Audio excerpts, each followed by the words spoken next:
preciosa atenção dos irmãos para a leitura do Santíssimo Evangelho do Senhor Jesus Cristo, segundo registrado por Lucas, capítulo 23, versículos 39 a 43.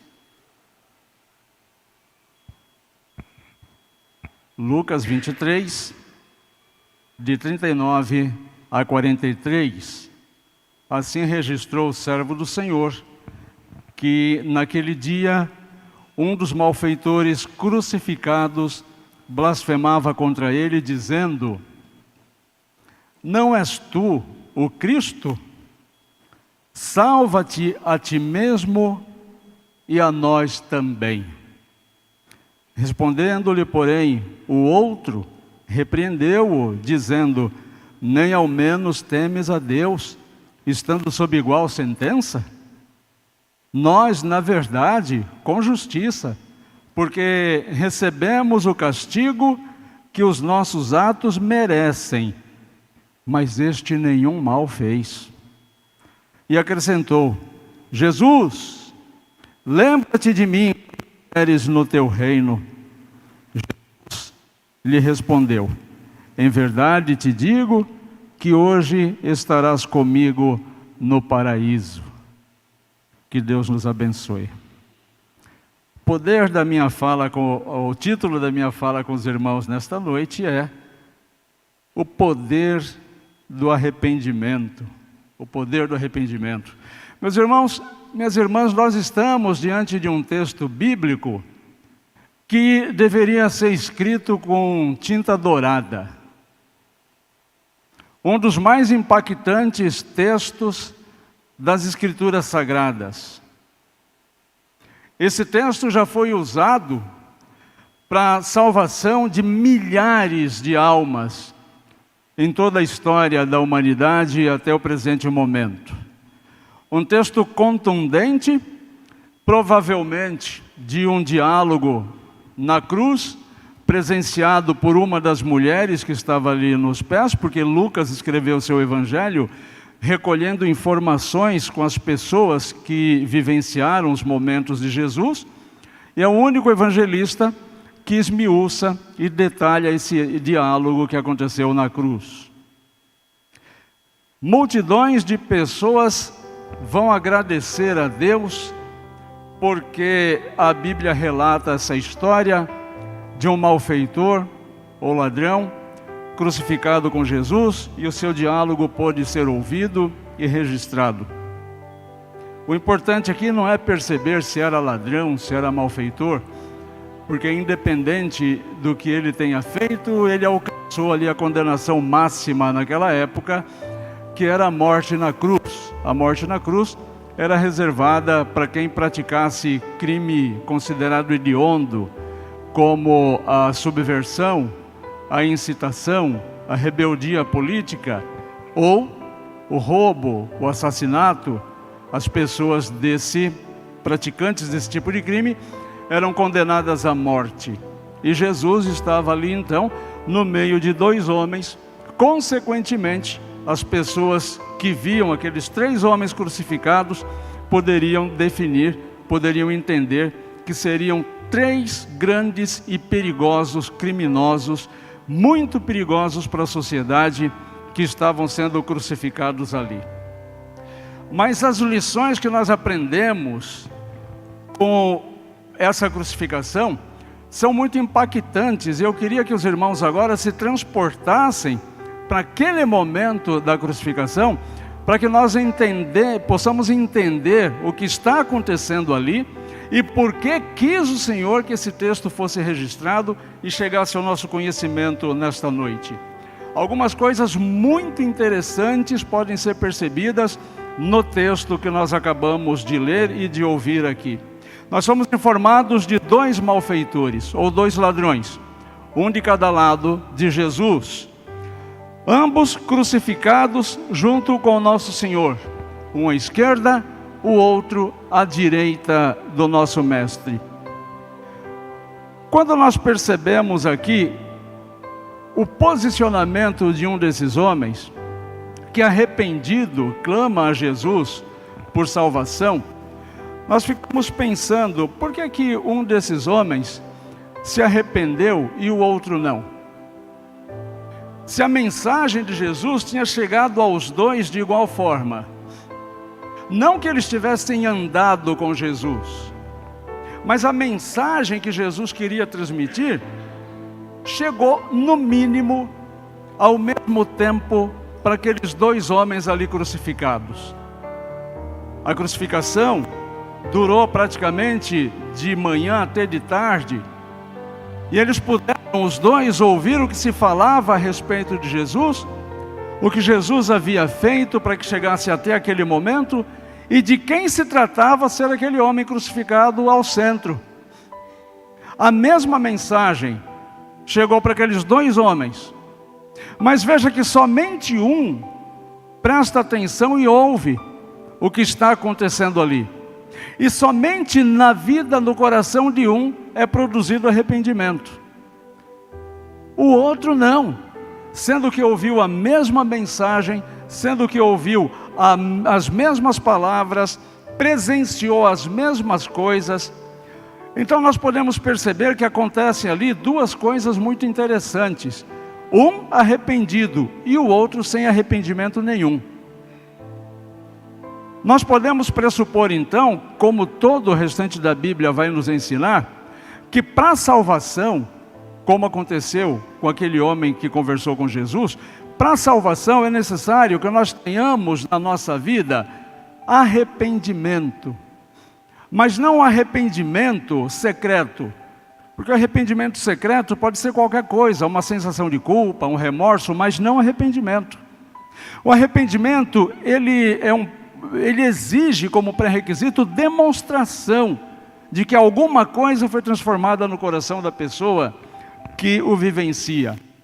Muitas pessoas confundem erroneamente arrependimento com remorso, como se arrependimento fosse um sentimento. Arrependimento não é um sentimento. Sentimento é remorso. Sentimento é culpa. Arrependimento vem de uma palavrinha grega que se chama metanoia. E metanoia significa simplesmente mudança de mentalidade, mudança de atitude.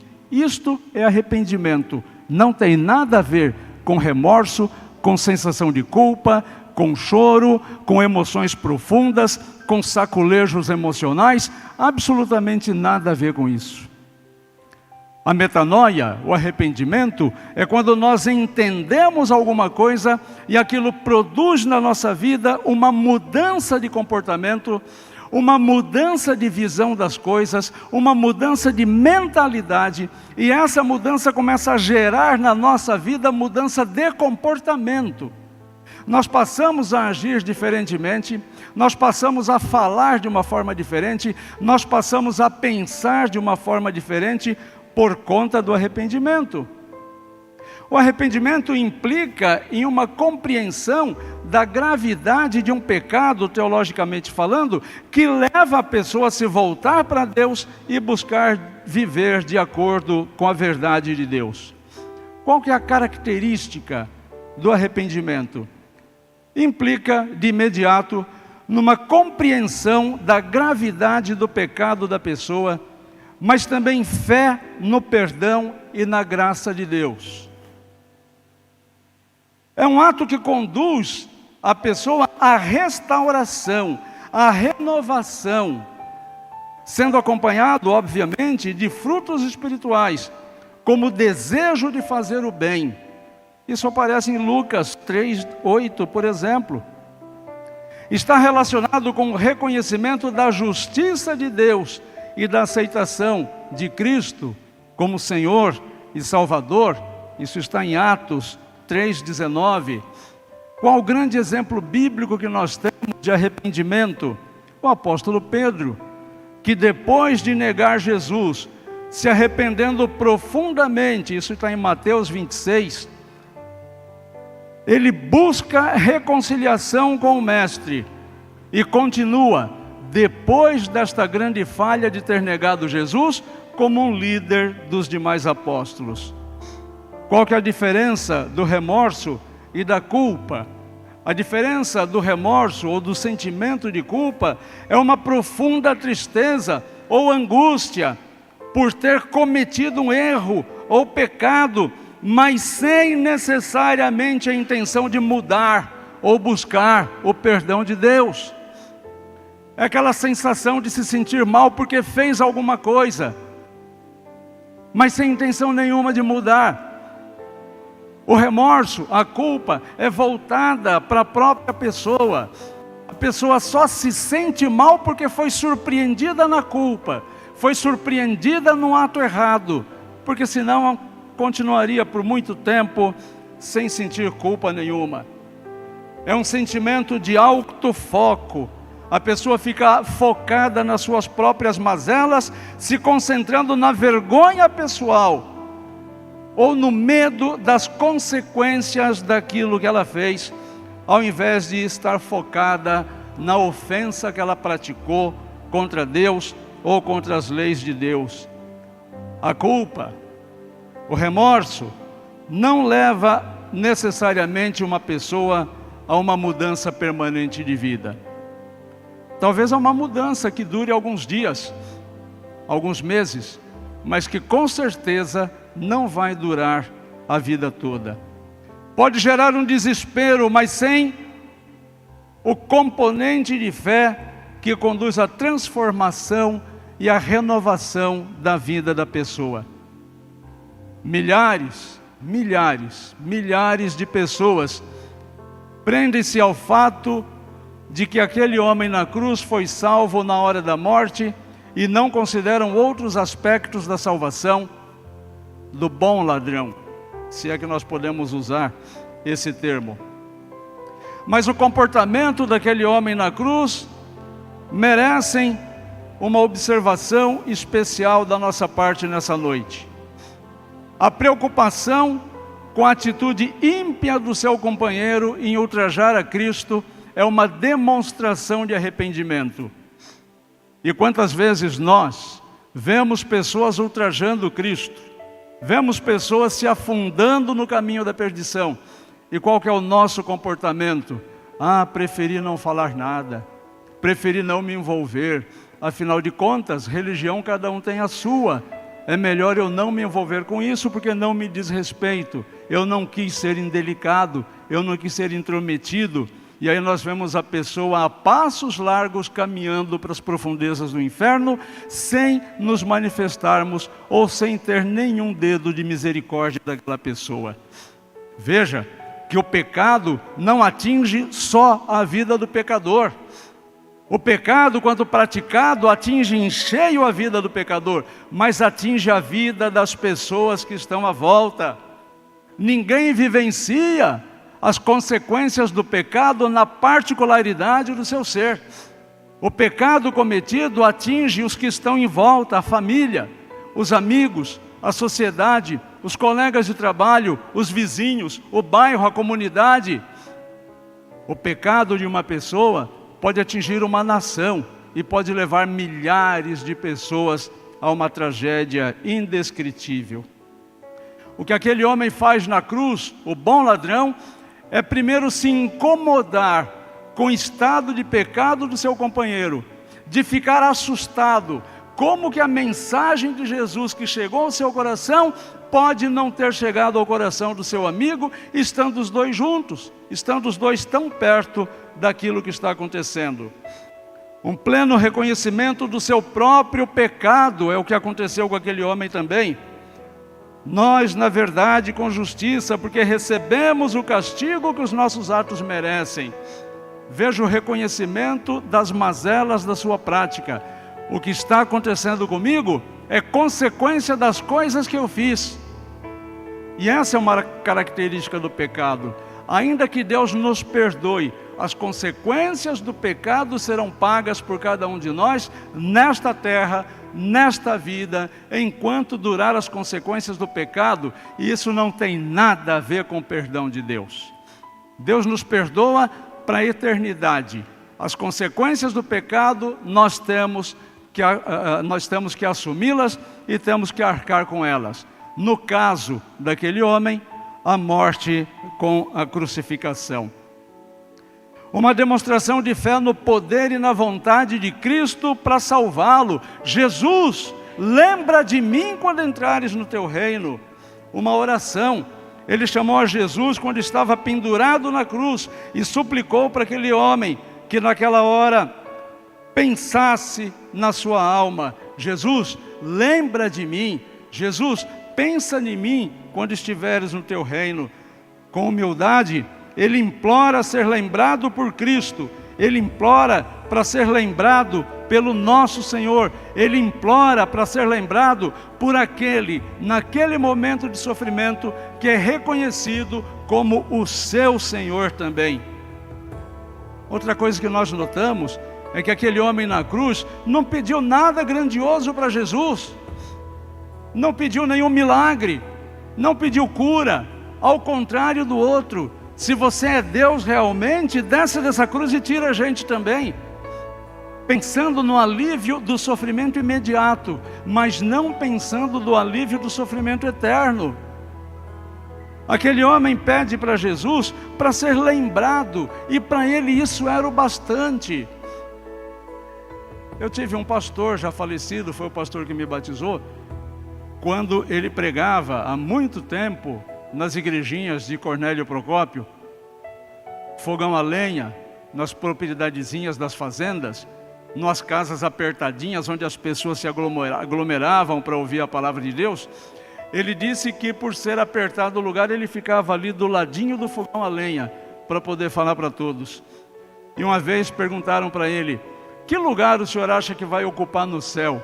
E ele falou: não estou preocupado com isso. Se lá no céu tiver um lugarzinho para mim do lado do fogão a lenha, eu já me dou por satisfeito. Então aquele homem na cruz não pediu nada extraordinário, não pediu um alívio das dores da crucificação, não pediu para ser descido da cruz, não pediu para ser curado de enfermidade, não pediu absolutamente nada que eu e você pediríamos se reconhecêssemos que estávamos ali na presença de Jesus. Ele só pediu: Senhor, lembra de mim.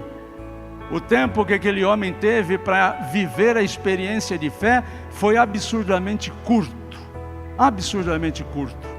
Qualquer um de nós aqui nesta noite tem muito mais tempo de fé e de vivência com o Evangelho do que aquele homem na cruz teve. Aquele homem teve um tempo tão curtinho, mas apresentou evidências da sua conversão. Ele apresentou evidências de arrependimento. Foi um tempo curto, mas muito bem aproveitado. Poucas pessoas, meus irmãos e minhas irmãs, tenho visto isso nesses 30 anos de pastorado. Poucas pessoas aproveitam a hora da morte para demonstrar evidências tão boas quanto essas deixadas pelo ladrão arrependido. Tenhamos cuidado com arrependimento sem evidência. Tenhamos cuidado com o cristianismo que não mostra transformação de vida. Tenhamos cuidado com conversão que não mostra transformação. Tenhamos cuidado com a vida cristã, que é neste domingo exatamente como era no domingo passado, sem nenhuma evolução, sem nenhuma transformação, numa autocomplacência, numa autocauterização da sua consciência, sem transformação, sem arrependimento, sem metanoia, sem mudança de mentalidade, sem mudança de vida. Milhares de pessoas estão partindo deste mundo abraçadas com a mentira. Imaginam que serão salvas porque o ladrão arrependido foi salvo também na hora da morte. Então, na hora da minha morte, no momento final, eu também vou ser salvo. Todas as pessoas serão salvas no último suspiro. Até o último suspiro eu tenho tempo para me arrepender. Mas e o tempo para mostrar fruto de arrependimento? E o tempo para mostrar que realmente mudou de vida? Uma pessoa que está em coma, por exemplo, ela tem algum tempo para demonstrar que se arrependeu de verdade? Ela tem algum tempo para demonstrar que perdoou as pessoas de quem ela guardava mágoa? Ela teve tempo de buscar reconciliação estando no leito de enfermidade, esquecem que se desejam ser salvas, têm de se arrepender, assim como aquele ladrão na cruz se arrependeu. E quanto mais curto for o tempo de uma pessoa, tanto melhor deve ser a maneira como ela utiliza esse tempo. Com segurança, nós podemos estabelecer como regra geral o fato de que nada é tão insatisfatório quanto um arrependimento na hora da morte. Quem deixa o arrependimento, e veja, novamente destacando, não estou falando de sentimentos, não estou falando de culpa, não estou falando de remorso, não estou falando de lágrimas, de choro na presença de Deus, absolutamente nenhum desses fenômenos que você pode experimentar, por exemplo, tranquilamente numa oração. Estou falando de arrependimento, de mudança de mentalidade, de mudança de padrão de vida. Quantas pessoas estão partindo insatisfatoriamente sem demonstrar um arrependimento efetivo na hora da morte? Nessa história, o admirável poder e disposição de Cristo para salvar os pecadores é impactante e deve encher o nosso coração de esperança. Por isso eu disse que o texto da crucificação desses homens deveriam estar escritas em letras douradas, porque Jesus sabe totalmente que nós podemos chegar a Deus através dele, mas nós precisamos também assimilar esse conhecimento. Eu não posso chegar a Deus pelo meu próprio conhecimento. Eu não posso chegar a Deus pelo meu próprio esforço. Eu não posso chegar a Deus vivendo a vida do meu jeito. Eu só posso chegar a Deus com arrependimento, crendo em Jesus como intermediário, como intercessor, como caminho para Deus, como de fato Ele é. O homem salvo pelo Senhor era um pecador, era ímpio, um ímpio que estava às portas da morte, não tendo em sua vida passada nada que recomendasse a sua conversão, nenhuma dignidade na sua presente condição, exceto uma simples e humilde oração. Só isso aquele homem teve para apresentar para Jesus. Senhor, lembra de mim quando entrares no teu reino. Era só isso. O passado dele não o recomendava, as suas ações não o recomendava, mas uma oração com demonstração de arrependimento foi suficiente para que ele fosse salvo. Aquele homem na cruz, aquele ladrão na cruz, nunca foi batizado. Ele não era membro de nenhuma igreja. Ele não seria recebido como membro da IPI de Tupã no dia 27 de outubro de 2024, como alguns estão se preparando. Nada disso. Aquele homem sequer deve ter frequentado sinagoga. Ele teve um encontro com Jesus, com arrependimento, suficiente para salvá-lo. Cristo nunca muda. Da mesma forma, o caminho para a salvação nunca muda. Até a ciência muda. Eu acho interessante quando as pessoas ficam nos meios de comunicação discutindo: eu confio na ciência, a ciência é a minha verdade. Mas a própria ciência não se entende. O que para um cientista é fato, para outro cientista não é fato. Um cientista vai por este caminho, o outro vai por aquele caminho. Uma verdade científica hoje não é verdade científica amanhã. As verdades da ciência mudam com o passar do tempo. A palavra de Deus não muda nunca. Está imutável há milhares de anos, ainda que muitas pessoas estudem nas maiores universidades do mundo, especializadas em tentar encontrar falhas na palavra de Deus, que permanece soberana e imutável. Esse Jesus que nunca muda, tem a palavra que nunca muda, e tem a condição para a salvação que nunca muda: arrependimento e submissão à vontade de Deus. Quando Jesus diz para aquele homem: ainda hoje estarás comigo no paraíso, esse hoje tem muita teologia envolvida nele. Não tem a menor importância para mim o que este teólogo quer dizer com a interpretação desse texto, o que aquele outro teólogo quer dizer com a interpretação desse texto. O que interessa para mim é o que Jesus diz neste texto. A palavra hoje demonstra o exato momento da morte de um homem velho e o nascimento de um homem novo, ainda que esse homem novo tenha fisicamente morrido na cruz. Vamos nos lembrar esses fatos quando falecerem os nossos irmãos em Cristo. Quando os nossos irmãos em Cristo partem e nós ficamos chorando, aquele irmão, aquela irmã em Cristo estará numa condição muito melhor. Enquanto ele festeja e regozija na presença de Cristo, nós estamos chorando aqui. Nosso Senhor disse ao malfeitor em resposta à sua oração: hoje estarás comigo no paraíso. Não precisa corrente, não precisa 7 semanas disso, não precisa dar 7 voltas em volta do templo, não precisa nenhum sacrifício humano, nada que eu possa fazer para movimentar o coração de Deus em meu benefício. Só isso, arrependimento e fé.